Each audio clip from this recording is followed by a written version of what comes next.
Hello बच्चों, देखो last class में हमने सीखा था टॉरॉइड।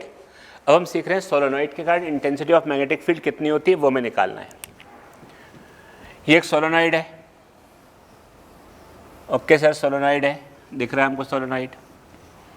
मान लो इसमें करंट बह रहा है आई।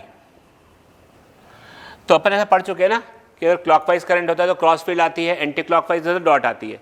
तो एक तरफ तुम्हें दिख रहा है क्लॉकवाइज तो क्रॉस जा रही होगी फील्ड अंदर की ओर, और सामने दिख रहा होगा डॉट क्योंकि उसके लिए एंटी क्लॉकवाइज है। तो फील्ड मान लो ऐसे जा रही है। तो यहाँ पर क्या है, जो फील्ड बन रही होगी इस सोलेनॉइड के अंदर बन रही होगी पूरी फील्ड, और वो फील्ड की वैल्यू यूनिफॉर्म होगी, लगभग यूनिफॉर्म होती है, कांस्टेंट होती है। ये इसके अंदर फील्ड रहती है वो कैसे रहती है, यूनिफॉर्म। क्योंकि जैसे ही करंट बहना स्टार्ट हुआ तो मुझे अगर वो दिख रहा है क्लॉकवाइज, सामने वाला पीछे वाला बोलेगा एंटी क्लॉकवाइज, तो यहाँ से फील्ड लाइन आगे की ओर गई, बाहर की ओर निकली। ऐसे इसमें भी करते करते करते करते बाहर निकली।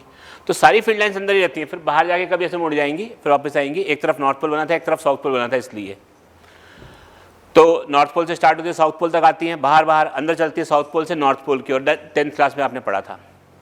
बट इसमें जो फील्ड होती है ना, ये इनफाइनाइट लॉन्ग सोलेनॉइड है, आइडियल सोलेनॉइड है। आइडियल मतलब उसकी लंबाई बहुत ज़्यादा है as compare to the radius. Length is very large as compare to the radius. Infinite का मतलब ये नहीं होता कि बहुत बड़ा है। इनफाइनाइट मतलब अगर रेडियस 1 मीटर का है तो उसकी तुलना में लंबाई बहुत ज़्यादा होगी, तो इनफाइनाइट बोलते हैं सोलेनॉइड, या उसको हम बोलते हैं आइडियल सोलेनॉइड। ठीक है, यहां पर नेग्लिजिबल आती है, बिल्कुल मालूम ही नहीं पड़ती, नेग्लिजिबल फील्ड आती है, यहां पर जीरो होती है।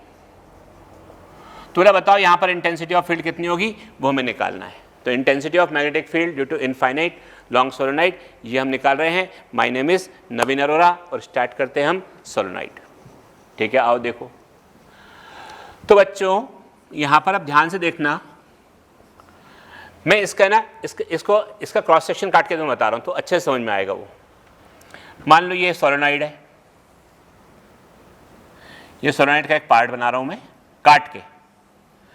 तो मान लो यहां से करंट अंदर जा रहा है, जहां से अंदर जा रहा है ना वहां क्रॉस शो करेंगे, cross cross cross cross cross. जहां से करंट अंदर जा रहा है वो क्रॉस शो करते हैं, और जहां से करंट बाहर आ रहा है, मान लो ऐसा अंदर जा रहा है यहां से बाहर आ रहा होगा, उसको डॉट शो कर रहे हैं। तो ये करंट आ रहा है, ये पूरा सोलेनॉइड है, ये सोलेनॉइड है। तो एक तरफ से करंट अंदर जा रहा है, एक तरफ से करंट बाहर आ रहा है। जहां से बाहर आ रहा है उसको डॉट से शो किया, जहां से अंदर जा रहा है उसको मैंने क्रॉस से शो कर दिया। ठीक है, अब इंटेंसिटी ऑफ फील्ड निकालना है भाई। तो यहाँ पर ये सर्कल वर्कल के फॉर्म में तो है ही नहीं, ऐसा है यहाँ से अंदर जा रहा है यहाँ से बाहर जा रहा। तो हम क्या करते हैं, एक एम्पियरल लूप बनाना पड़ेगा। तो यहाँ पर एम्पियर लूप जिससे हम इजीली कर पाए सॉल्व, वो एक रेक्टेंगल के फॉर्म में होगा, ऐसा ये ऐसा बनाना पड़ेगा आपको। और इसके अंदर जो मैग्नेटिक फील्ड है, इसके अंदर ये मैग्नेटिक फील्ड है, ये यूनिफॉर्म है, ये यूनिफॉर्म मैग्नेटिक फील्ड अंदर डेवलप हुई पड़ी है भाई, ये रही। और इसकी वैल्यू मान लो यहाँ पर बी है। यहाँ पर अगर मान लो क्रॉस फील्ड बन रही थी क्लॉकवाइज एंटी क्लॉकवाइज, उसके अनुसार मान लो डायरेक्शन कुछ ऐसा रहा होगा। अपने को डायरेक्शन इसमें नहीं सीखना, अपने को सीखना है कि इंटेंसिटी कितनी होगी। ठीक है, तो यहाँ पर अगर मुझे मैग्नेटिक फील्ड निकालना तो मैंने क्या करा, इस पूरे को ब्लू पेन, इस पूरे को एक एम्पीरियल लूप पे बंद किया। और वो यहाँ पर सर्कल के फॉर्म में नहीं मिल पा रहा मेरे को, क्योंकि यहाँ से करंट अंदर जा रहा है, यहाँ से करंट बाहर आ रहा था। तो इसलिए मेरे को मजबूरी बन गई कि मैंने एक रेक्टेंगल के फॉर्म में यहाँ पर एम्पीरियल लूप ले लिया। और तुम्हें भी पेपर में ऐसे लेके आना, अपने मन से कुछ एक्स्ट्रा दिमाग मत लगाना, वरना सॉल्व नहीं कर पाओगे, फिर बोलना मत मुझे कि सर नहीं हो पाया। ठीक है, दिमाग मत लगाना अपना। तो यहाँ पर अगर हम देखें तो इसके नामकरण कर दें हम ए, बी, सी और डी। फिर हमको निकालना है एम्पियर सर्किटल लॉ से। ठीक है, एम्पियर सर्किटल लॉ से तो हमें मालूम है, यहाँ से मान लेते हैं एज्यूम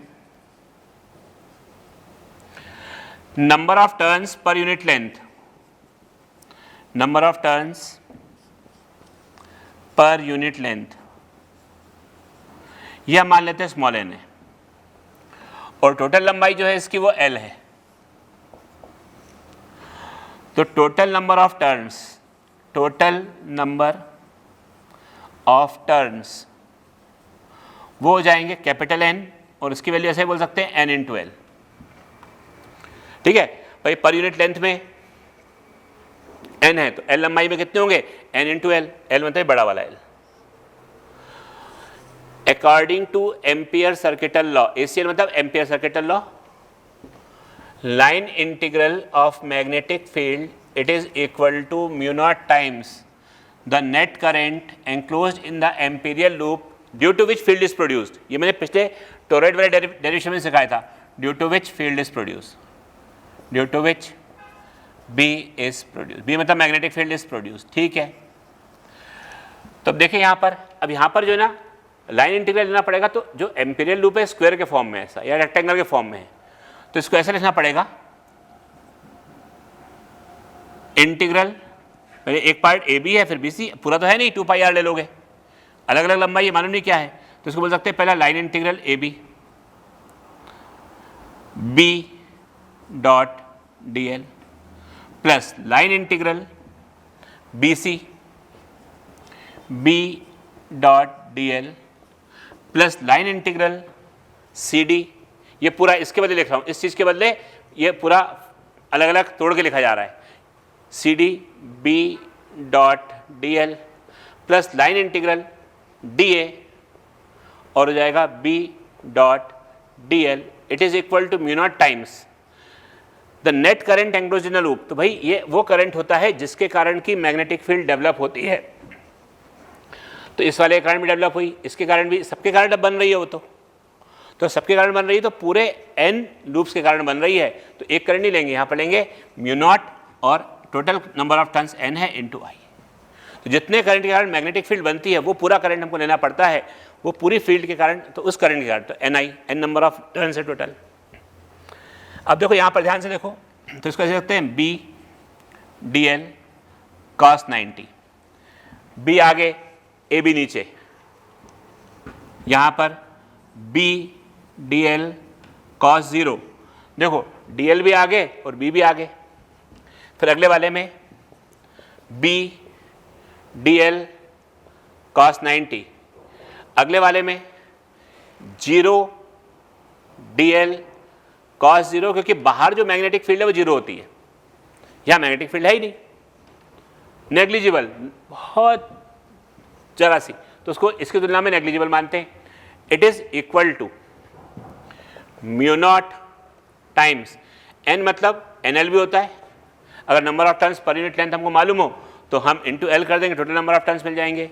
भाई ये 0 हो गया, ये भी 0 हो गया, ये भी 0 हो गया, बचेगा सिर्फ ये, तो B, और ये कौन से पार्ट के लिए है, BC पार्ट के लिए, तो B लाइन इंटीग्रल BC का DL it is equal to mu not N L, और यहाँ पर I भी है I, तो इसको मैं आगे ऐसा लिख रहा हूँ, इस चीज़ को देखना यहाँ पर B इंटू L, भाई ये BDL, तो करते करते इसको अपन सब जगह कैपिटल L ले लेते हैं ना, ये कैपिटल L है, तो ये रहा पूरा DL, इंटीग्रेशन DL मतलब पूरी लंबाई, जहाँ तक के लिए हमें इंटेंसिटी ऑफ फील्ड निकालनी है, तो B into L it is equal to mu not N L I, L ने L को मारा तो B again it is equal to, again मतलब टॉरॉइड में भी यही आया था इसलिए आंसर। तो सोलेनॉइड के कारण किसी पॉइंट पर अगर हमको इंटेंसिटी ऑफ मैग्नेटिक फील्ड निकालना है तो फॉर्मूला हो गया B is equal to mu not L I। फिर ध्यान देना कि जो N है वहाँ पर टोटल नंबर ऑफ टर्न्स नहीं है, वो है number of turns per unit length, तो टोटल नंबर ऑफ टर्न्स दिया हो, आप पहले number of turns per unit length निकालना, फिर उसमें पुट करना, तो ये आपका आंसर सही आएगा। ये हो गया बेटा अपने पास सोलेनॉइड की intensity of field by the help of ampere circuital law, खत्म। ठीक है बेटा, पढ़ते रहो, मेहनत करते रहो, जितनी तो मेहनत करोगे उतना अपने ड्रीम कॉलेज के पास पहुंचते जाओगे और तुम्हारा सिलेक्शन जरूर होगा। हम सब टीचर्स की बेस्ट विशेस तुम्हारे साथ हैं। Thank you, all the best.